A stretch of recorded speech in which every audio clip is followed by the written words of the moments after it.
ओम शांति। आज 9 जनवरी 2025। आज बाप दादा के अनमोल मधुर महावाक्य सुनते हैं। मीठे बच्चे, तुम्हें विकर्मों की सजा से मुक्त होने का पुरुषार्थ करना है। इस अंतिम जन्म में सब हिसाब किताब चुकतू कर पावन बनना है। आज की मुरली से प्रश्न है, धोखेबाज माया कौन सी प्रतिज्ञा तुड़वाने की कोशिश करती है? उत्तर है, तुमने प्रतिज्ञा की है, कोई भी देहधारी से हम दिल नहीं लगाएंगे। आत्मा कहती है, हम एक बाप को ही याद करेंगे, अपनी देह को भी याद नहीं करेंगे। बाप देह सहित सबका संन्यास कराते हैं, परंतु माया यही प्रतिज्ञा तोड़वाती है। देह में लगाव हो जाता है। जो प्रतिज्ञा तोड़ते हैं उन्हें सजाएं भी बहुत खानी पड़ती है। आज की मुरली में गीत बजा है, तुम ही हो माता पिता तुम ही हो। ओम शांति। ऊंचते ऊंच भगवान की महिमा भी की है और फिर ग्लानि भी की है। अब ऊंचते ऊंच बाप खुद आकर परिचय देते हैं और फिर जब रावण राज्य शुरू होता है तो अपनी ऊंचाई दिखाते हैं। भक्ति मार्ग में भक्ति का ही राज्य है, इसलिए कहा जाता है रावण राज्य। वह राम राज्य, यह रावण राज्य। राम और रावण की ही भेंट की जाती है। बाकी वह राम तो त्रेता का राजा हुआ, उनके लिए नहीं कहा जाता। रावण है आधा कल्प का राजा। ऐसे नहीं कि राम आधा कल्प का राजा है, नहीं, यह डिटेल में समझने की बातें हैं। बाकी वह तो बिल्कुल सहज बात है समझने की। हम सब भाई भाई हैं, हम सबका वह बाप एक निराकार है। बाप को मालूम है इस समय हमारे सब बच्चे रावण की जेल में हैं। कामचिता पर बैठ सब काले हो गए हैं, यह बाप जानते हैं। आत्मा में ही सारी नॉलेज है ना। इसमें भी सबसे जास्ती महत्व देना होता है आत्मा और परमात्मा को जानने का। छोटी सी आत्मा में कितना पार्ट नूंधा हुआ है जो बजाती रहती है। देह अभिमान में आकर पाठ बजाते हैं तो स्वधर्म को भूल जाते हैं। अब बाप आकर आत्म अभिमानी बनाते हैं, क्योंकि आत्मा ही कहती है कि हम पावन बने। तो बाप कहते हैं माँ में कम याद करो। आत्मा पुकारती है, हे परम पिता, हे पतित पावन, हम आत्माएं पतित बन गए हैं, आकर हमें पावन बनाओ। संस्कार तो सब आत्मा में है ना। आत्मा साफ कहती है हम पतित बने हैं। पतित उनको कहा जाता है जो विकार में जाते हैं। पतित मनुष्य पावन निर्विकारी देवताओं के आगे जाकर मंदिर में उनकी महिमा गाते हैं। बाप समझाते हैं, बच्चे तुम ही पूज्य देवता थे। 84 जन्म लेते लेते नीचे जरूर उतरना पड़े। यह खेल ही पतित से पावन, पावन से पतित होने का है। सारा ज्ञान बाप आकर इशारे में समझाते हैं। अभी सबका अंतिम जन्म है, सबको हिसाब किताब चुकतू कर जाना है। बाबा साक्षात्कार कराते हैं। पतित को अपने विकर्मों का दंड जरूर भोगना पड़ता है। पिछाड़ी का कोई जन्म देकर ही सजा देंगे। मनुष्य तन में ही सजा खाएंगे, इसलिए शरीर जरूर धारण करना पड़ता है। आत्मा फील करती है हम सजा भोग रहे हैं, जैसे काशी कलवट खाने समय दंड भोगते हैं। किए हुए पापों का साक्षात्कार होता है, तब तो कहते हैं क्षमा करो भगवान, हम फिर ऐसा नहीं करेंगे। यह सब साक्षात्कार में ही क्षमा मांगते हैं, फील करते हैं, दुख भोगते हैं। सबसे जास्ती महत्व है आत्मा और परमात्मा का। आत्मा ही 84 जन्मों का पाड़ बजाती है, तो आत्मा सबसे पावरफुल हुई ना। सारे ड्रामा में महत्व है आत्मा और परमात्मा का, जिसको कोई और नहीं जानते। एक भी मनुष्य नहीं जानता कि आत्मा क्या, परमात्मा क्या है। ड्रामा अनुसार यह भी होना है। तुम बच्चों को भी ज्ञान है कि यह कोई नई बात नहीं, कल्प पहले भी यह चला था। कहते भी हैं ज्ञान भक्ति वैराग्य, परंतु अर्थ नहीं समझते हैं। बाबा ने इन साधुओं आदि का संग बहुत किया हुआ है, सिर्फ नाम ले लेते हैं। अभी तुम बच्चे अच्छी रीति जानते हो कि हम पुरानी दुनिया से नई दुनिया में जाते हैं, तो पुरानी दुनिया से जरूर वैराग्य करना पड़े। इनसे क्या दिल लगानी है? तुमने प्रतिज्ञा की है, कोई भी देहधारी से दिल नहीं लगाएंगे। आत्मा कहती है हम एक बाप को ही याद करेंगे, अपनी देह को भी याद नहीं करेंगे। बाप देह सहित सबका संन्यास कराते हैं, फिर औरों की देह से हम लगाव क्यों रखें? कोई से लगाव होगा तो उनकी याद आती रहेगी, फिर ईश्वर याद आ ना सके। प्रतिज्ञा तोड़ते हैं तो सजा भी बहुत खानी पड़ती है, पद भी भ्रष्ट हो जाता है। इसलिए जितना हो सके बाप को ही याद करना है। माया तो बड़ी धोखेबाज है। कोई भी हालत में माया से अपने को बचाना है। देह अभिमान की बहुत कड़ी बीमारी है।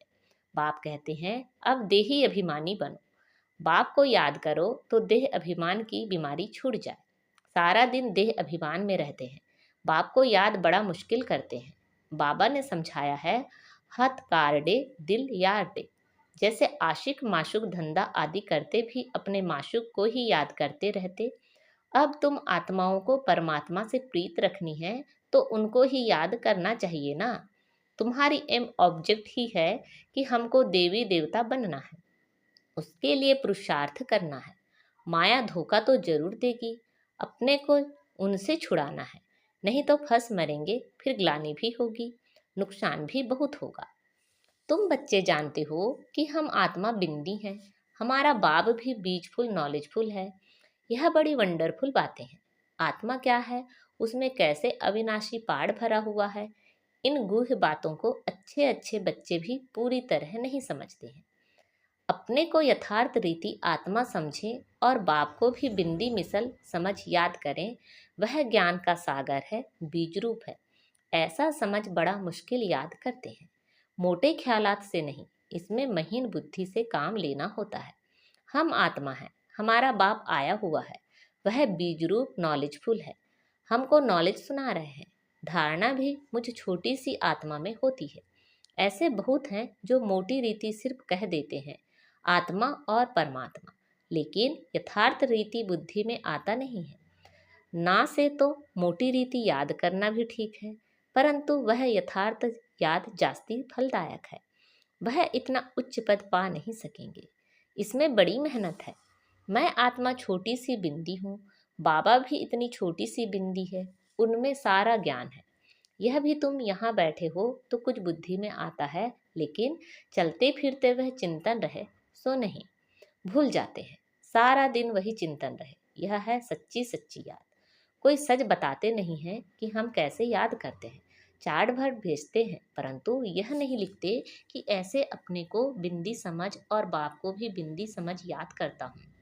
सच्चाई से पूरा लिखते नहीं हैं। भल बहुत अच्छी अच्छी मुरली चलाते हैं, परंतु योग बहुत कम है, देह अभिमान बहुत है। इस गुप्त बात को पूरा समझते नहीं, सिमरण नहीं करते हैं। याद से ही पावन बनना है। पहले तो कर्मातीत अवस्था चाहिए ना, वही उच्च पद पा सकेंगे। बाकी मुरली बजाने वाले तो ढेर हैं, लेकिन बाबा जानते हैं योग में रह नहीं सकते। विश्व का मालिक बनना कोई मासी का घर थोड़े ही है। वह अल्पकाल के मर्तबे पाने के लिए भी कितना पढ़ते हैं। सोर्स ऑफ इनकम अब हुई है। आगे थोड़े ही बैरिस्टर आदि इतना कमाते थे, अभी कितनी कमाई हो गई है। बच्चों को अपने कल्याण के लिए एक तो अपने को आत्मा समझ यथार्थ रीति बाप को याद करना है, और त्रिमूर्ति शिव का परिचय औरों को भी देना है। सिर्फ शिव कहने से समझेंगे नहीं, त्रिमूर्ति तो जरूर चाहिए। मुख्य है ही दो चित्र, त्रिमूर्ति और झाड़। सीढ़ी से भी झाड़ में जास्ती नॉलेज है। यह चित्र तो सबके पास होने चाहिए। एक तरफ त्रिमूर्ति गोला, दूसरे तरफ झाड़। यह पांडव सेना का फ्लैग झंडा होना चाहिए। ड्रामा और झाड़ की नॉलेज भी बाप देते हैं। लक्ष्मी नारायण विष्णु आदि कौन है, यह कोई समझते नहीं। महालक्ष्मी की पूजा करते हैं, समझते हैं लक्ष्मी आएगी। अब लक्ष्मी को धन कहाँ से आएगा। चार भुजा वाले, आठ भुजा वाले कितने चित्र बना दिए हैं, समझते कुछ भी नहीं। आठ दस भुजा वाला कोई मनुष्य तो होता नहीं, जिसको जो आया सो बनाया, बस चल पड़ा। कोई ने मत दी कि हनुमान की भुजा करो, बस चल पड़ा। दिखाते हैं संजीवनी बूटी ले आया, उसका भी अर्थ तुम बच्चे समझते हो। संजीवनी बूटी तो है मन मनाभव। विचार किया जाता है जब तक ब्राह्मण ना बने, बाप का परिचय ना मिले, तब तक वर्थ नॉट अ पेनी है। मर्तबे का मनुष्यों को कितना अभिमान है, उन्हों को तो समझाने में बड़ी मुश्किलात है। राजा स्थापन करने में कितनी मेहनत लगती है। वह है बाहुबल, यह है योग बल। यह बातें शास्त्रों में तो है नहीं। वास्तव में तुम कोई शास्त्र आदि रेफर नहीं कर सकते हो। अगर तुमको कहते हैं तुम शास्त्रों को मानते हो, बोलो हाँ, यह तो सब भक्ति मार्ग के हैं। अभी हम ज्ञान मार्ग पर चल रहे हैं। ज्ञान देने वाला ज्ञान का सागर एक ही बाप है। इनको रूहानी ज्ञान कहा जाता है। रूह बैठ रूहों को ज्ञान देते हैं। वह मनुष्य मनुष्य को देते हैं। मनुष्य कभी स्पिरिचुअल नॉलेज दे ना सके। ज्ञान का सागर, पतित पावन, लिबरेटर, सदगति दाता एक ही बाप है। बाप समझाते रहते हैं, यह करो। अब देखें शिव जयंती पर कितना धम चक्र मचाते हैं। ट्रांसलाइट के चित्र छोटे भी हों जो सबको मिल जाए।